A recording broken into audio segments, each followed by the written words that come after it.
እስራኤል ከሶማሊያ ለተገነጠለችው ሶማሊላንድ የሉዓላዊ ሀገርነት እውቅና በመስጠት የመጀመሪያዋ የዓለም ሀገር ሆናለች። ከሶማሊያ በመገንጠል የራስ ገዝ አስተዳደር በመመስረት ለ3 አስርት ዓመታት የቆየችው የሶማሊላንድ ግዛት ሶማሊላንድ ሪፐብሊክ በሚል እንደ ነጻና ሉዓላዊ ሀገር ለመቆጠር በትላንትናው ዕለት ከእስራኤል መንግስት ይፋዊ እውቅናም አግኝታለች። የሶማሊላንድ እውቅና ጉዳይ ጂኦፖለቲካዊ ውጥረት በማያጣው የቀንዱ ቀጠና ላይ ሊኖረው ስለሚችለው በጎ ጎን እንዲሁም መዘዝ ብዙዎችን እያነጋገረ ይገኛል። ለኢትዮጵያ ጥቅም አለው የሚሉ እንዳሉ ሁሉ ስጋት የገባቸውም አልታጡም። የቀንዱን ቀጠና አሁናዊ ሁኔታ በሚገባ ይረዱታል ከሚባሉት አንጋፋ ፖለቲከኞች ውስጥ የህወሓት መስራች አባልና በኋላም የአረና ፓርቲ ሊቀመንበር በመሆን እንቅስቃሴ ሲያደርጉ የቆዩት አቶ ገብሩ አስራት ከሪፖርተር ጋር አጠር ያለ ቆይታ አድርገዋል። እንደሚከተለው ይቀርባል። ዘመኑ የፍጥነት ነው። የዘመኑ ፍጥነት የገባቸው ከጊዜው ጋር እግር በእግር የገሰገሱ ከፍ ያለውን መርጠው የያዙ ከሚተጉ ጋር ነቅተው የሰሩ በጥረታቸው ውጤት እየበረቱ ዘመኑን አሸንፈው ከህልማቸው ከፍታ ላይ ደርሰው ይታያሉ። ከዘመኑ ጋር ለመፍጠን ሲንቄ ባንክ ያቀረበልዎትን ፈጣንና ደህንነቱ የተጠበቀ የዲጂታል ባንኪንግ አገልግሎትን ይቀላቀሉ። ሲንቄ ባንክ የሞባይል ባንኪንግ አገልግሎትን በመተግበሪያ ወይም ያለ ኢንተርኔት ኮከብ 871 መሰላል በድረገጽ ኦንላይን የኢንተርኔት ባንኪንግ አገልግሎት የሲንቄ ካርድን በኤቲኤም ወይም ፖስ ማሽን እንዲሁም በሱፐርማርኬቶች፣ በሆቴሎች፣ በካፍቴሪያዎች እንዲሁም በሌሎች የንግድ ተቋማት ተገልግለው ሲያበቁ ክፍያውን የሚያቀላጥፉበትን የኪውአር ኮድ ክፍያ መፈጸሚያ አዘጋጅቶሎታል። አሁኑኑ ከአፕ ስቶር ወይም ከፕሌይ ስቶር የሲንቄ ባንክን ሞባይል ባንኪንግ መተግበሪያን በማውረድ በኪውአር ኮድ እና በሌሎችም የክፍያ አማራጮቻችን ግብይቱን መፈጸም ይጀምሩ። ሲንቄ ባንክ በአንድነት ወደ ስኬት። መልካም። እንግዲህ ሶማሊላንድ ያለችበትን ጂኦ ስትራቴጂክ እና ጂኦ ፖለቲካል ሁኔታ መገንዘብ አስፈላጊ ይመስለኛል። ምክንያቱም ሶማሊላንድ ያለችው በጣም በዚህ በጋልፍ ኦፍ ኤደን በቀይ ባህርም መግቢያ በር ወደ ህንድ ውቅያኖስም መግቢያ በር ስለሆነ አቀማመጧ በጣም ማራኪ ነው ማለት ለሀያሉ በጣም የሚማርክ ቦታ ነው። ድሮ ሶማሊላንድ ራሻኖች ነበር በትልቅ ቤዝ ነበራቸው ከ30 ምናምን ዓመት በፊት እና ያ ቦታ በጣም ምቹ ለዚህ ለመካከለኛው ምስራቅ ለአፍሪካ ቀንድ ከዛም ባለፈ ወደ ኤሽያም ሊሻገር የሚችል የጂኦ ስትራቴጂክ አስፈላጊነት ያለው አካባቢ ነው። ስለሆነም እነዚህ ሀያላን መንግስታት የሚያተኩሩበት እነዚህ ሀያላን መንግስታት በጣም የሚጓጉት አካባቢ ስለሆነ ይሄ እስራኤል የሰጠችው እውቅና በዋናነት የአሜሪካ እውቅና ነው ለማለት ይቻላል።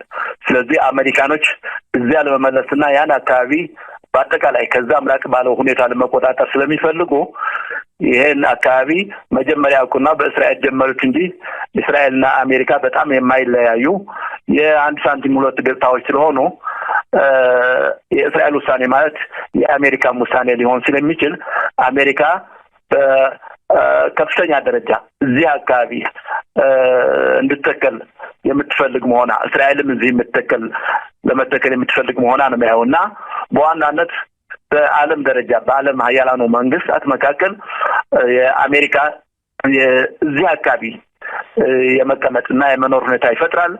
በአካባቢው የጂኦፖለቲካ ሁኔታ ደግሞ እስራኤል እንግዲህ በሰሜን በኩል ቀይ ባህርን የምትጋራ ከግብጽ ጋር ቀይ ባህርን ትጋራለች። ግን በዚህ በኩል ብዙም እምብዛም አልነበራትም ቦታ። ስለዚህ እስራኤልም እንዲሁ መምጣቷ ነው የሚያሳየንና እዚህ ቦታ ላይ እስራኤልና አሜሪካ ይኖራሉ። ቀይ ባህር ከእንግዲህ አረቦች ማለት ግብጽ ማነው ሳውዲ እና ኤርትራ ምናምን ብቻ የሚቆጣጠሩ ሳይሆን ሌላ ሶማሊላንድም እስራኤልም የሚቆጣጠሩት የአካባቢ ፖለቲካም ይኖራል ማለት ነው። ስለዚህ ይሄ በጣም ትልቅ እንድምታ ያለው ነው። በጣም ከፍተኛ እንድምታ በዓለም አቀፍ ደረጃም ራሻኖች ይሄን አካባቢ ይፈልጋሉ። እስካሁን ድረስ ቀይ ባህር ውስጥ አልገቡም። ቻይናዎች ጅቡቲ ላይ አሉ። አሜሪካኖች ሌሎችም እዚህ ያሉ የዓለም 6 ሀገራት የሚሆኑ ጅቡቲ ላይ ቤዝ አላቸው። ስለዚህ ይሄ መግቢያው በር ግን ይሄ ሶማሊላንድ ቦታ ነው። መግቢያው የጋልፍ ኦፍ ኤደን ወሳኙ ቦታ። ከዛም በላይ እንግዲህ ሁለት ኃይላት አሉ በዚህ አካባቢ። አንዱ መንግስታዊ ልንለው እንችላለን፣ የሁቲዎች ጉዳይ አለ በየመን፣ እንዲሁም የአልሸባብ በደቡብ አለ እና እነዚህ ሁለቱ እንደሚባለው የመተባበር አዝማሚያም እያሳዩ የሚተባበሩም ነው ይባላሉና እነዚህ ሁለቱ ይሄን ባህር ከተቆጣጠሩት ለዓለምም ለሀያላን መንግስታትም ለአካባቢውም በጣም ከፍተኛ ስጋት ስለሚፈጥር ቀደም ብለው እየተቆጣጠሩ ነው ያሉ ማለት ነው እስራኤልና አሜሪካና። ይህ አካባቢ ላይ መለስ እየተለወጠ ያለው ነው። ለኢትዮጵያም ትልቅ እንድምታ ያለው አካሄድ ይመስለኛል።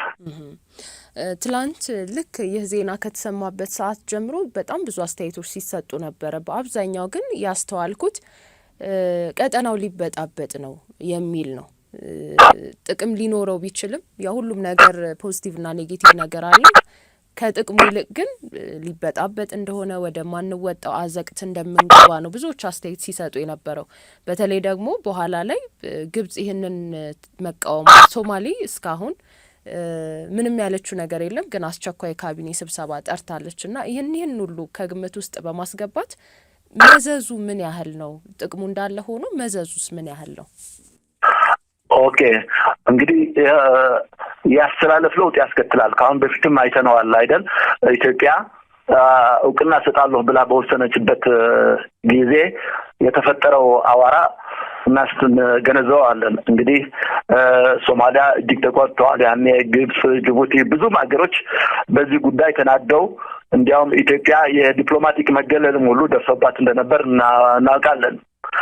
አሁን እንግዲህ እስራኤል እንደ ኢትዮጵያ አይደለችም ወይ አሜሪካም እንደ ኢትዮጵያ አይደለችም። እነዚህ ትላልቅ ሀያላን መንግስታት ናቸው፣ በጣም ኃይለኛ የሚባለው እዚህ አካባቢ። እንዲያውም የሰማሽው እዚህ ጉዳይ ላይ የእስራኤልና ጀማሪው ነው እስራኤልና አሜሪካ ይጀምሩታል እንጂ ከአሁን በፊት ቀደም ብሎ ኤሚሬቶችም እዛሉ፣ መቼስ የአረብ ሀገር ሆነው ኤሚሬቶችም እዛሉ።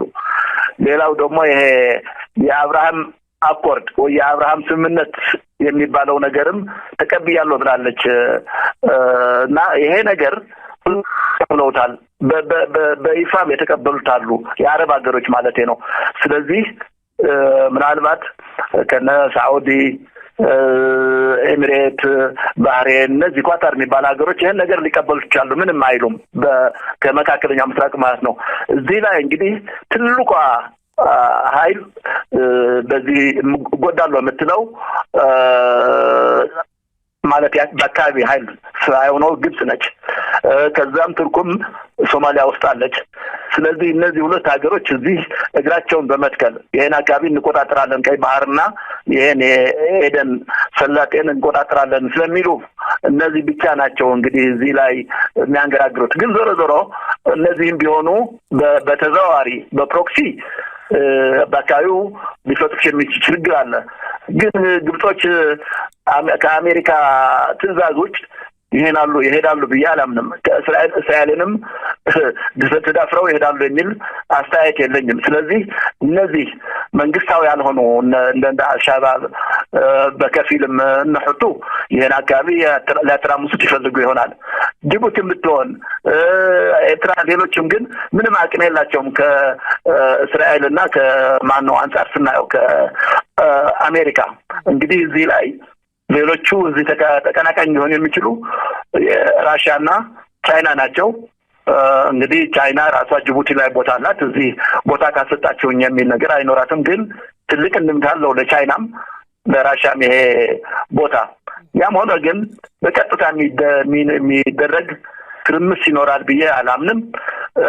ግን የውክልናው ነገር ግን በጣም ሊፋፋም ይችላል። የውክልናው እንዳለው ያም ቢሆን ግን እስራኤልና አሜሪካ በሙሉ ኃይላቸው ከገቡበት ይሄ የምንለው የውክልናም ቢሆን ይቀዘቅዛል እንጂ ሊጠነክር የሚችል አይመስለኝም በእኔ አስተያየት። እዚህ ላይ አሁን ከቻይና ጋር ውዝግብ ውስጥ ያለችው ታይዋን አለች። ከሶማሊላንድ ጋር በቅርበት ለመስራት ከወራት በፊት ቀጥተኛ ግንኙነት ስምምነት አድርጋለች። በሌላ በኩል ደግሞ ሩሲያ የጦር ሰፈር ለመገንባት ከፖርት ሱዳንን ለመጠቀም በድርድር ላይ ነው ያለችው ከሱዳን ጋር። ሀያላኑ ሀገራት ወደዚህ ቀጠና እየተሳቡ ነው ያሉትና በቀጥታ ባይገቡ እንኳን በኢኮኖሚ ሊሆን ይችላል በሌላ መንገድ ኢትዮጵያ ላይ በተለየ መልኩ የሚያሳድረው ጫና ወይ ተጽዕኖ አለ?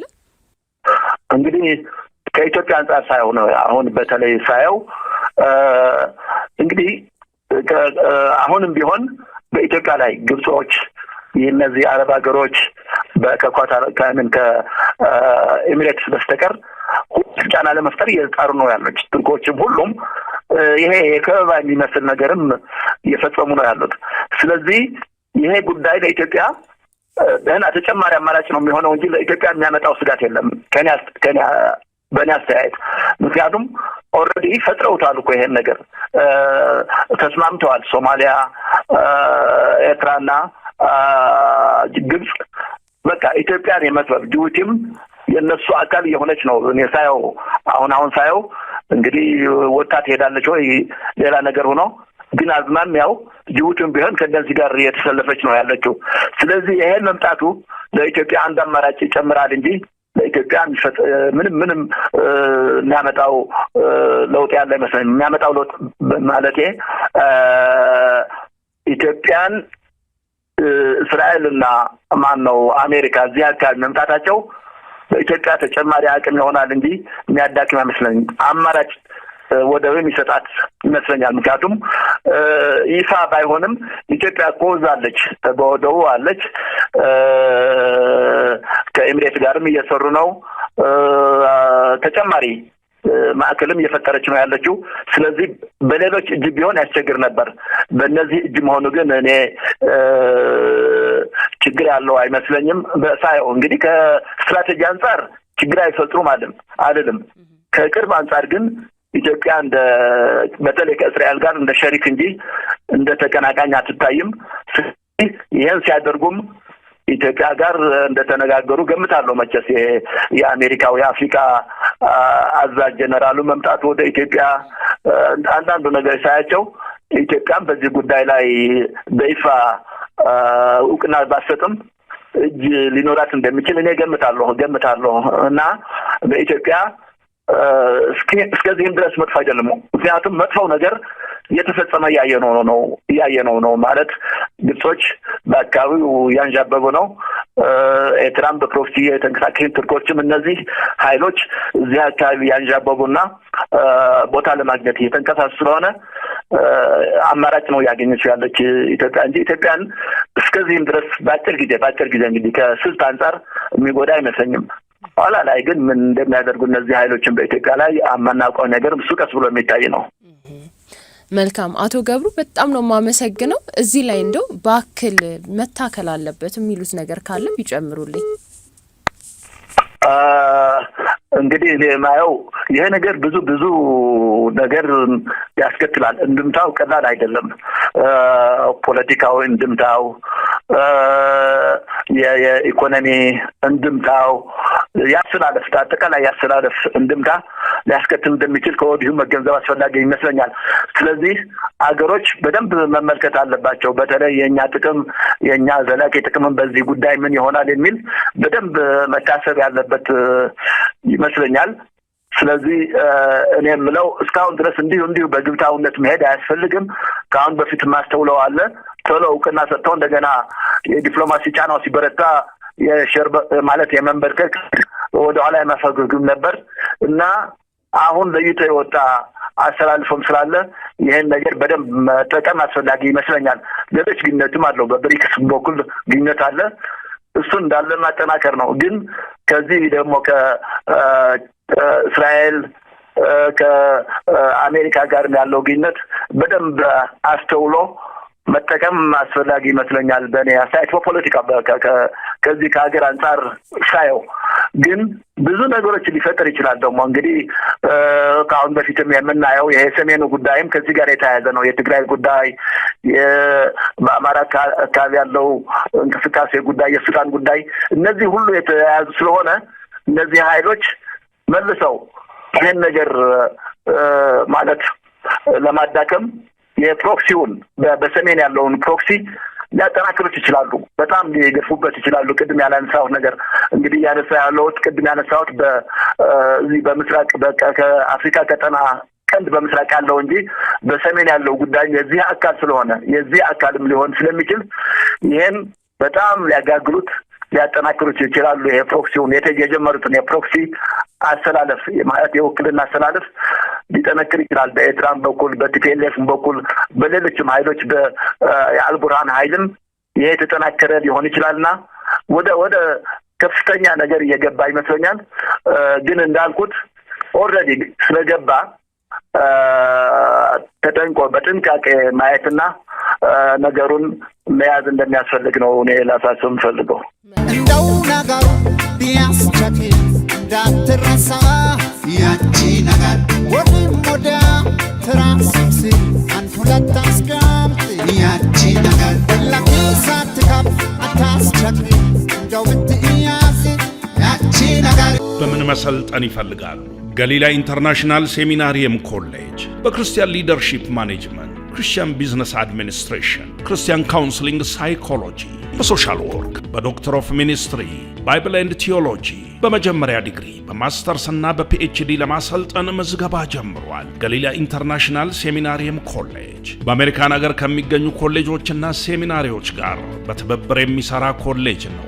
በሀገር ውስጥና በውጭ ሀገራት ዝናን ባተረፉ ፕሮፌሰሮችና ዶክተሮች በመታገዝ በርቀት በማታ ቅዳሜ ወይም እሁድ እንዲሁም በኦንላይን መማር ማስተማሩን ያሳልጠዋል። በማንኛውም የትምህርት ዘርፍ ማስተርስ ዲግሪ ኑሮት እንጂ የዶክትሬት ዲግሪውን መማር የሚችሉበት ሁኔታ ተመቻችቷል።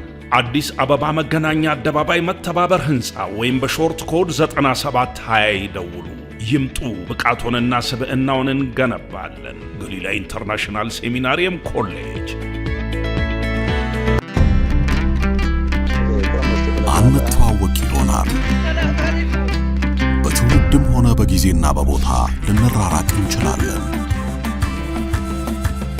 የህይወት መንገዳችን ለየብቻ፣ ቋንቋና ባህላችንም ይለያያል። የአንድ እናት ልጆች ባንሆንም አንድ የሚያደርገን ነገር አለ። ሁላችንም በህብረት እናምናለን። ለህይወት ጥያቄያችን በህብረት እልባት እናገኛለን። ህይወታችን በህብረት የተመሰረተ ነው። ስራችን በህብረት ይቃናል። ማንነታችን በህብረት ይቀረጻል። ኑሯችን ህብረትን ይናገራል።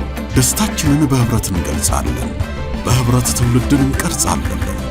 ህብረት ቋንቋችን ነው። ህብረትን ብለን የመሰረትነው ባንካችን የዛሬ ስኬት ላይ ደርሰናል። ለነገ መንገዳችንም ህብረት የታመነ ነው። ህብረት ባንክ፣ በህብረት እንደግ።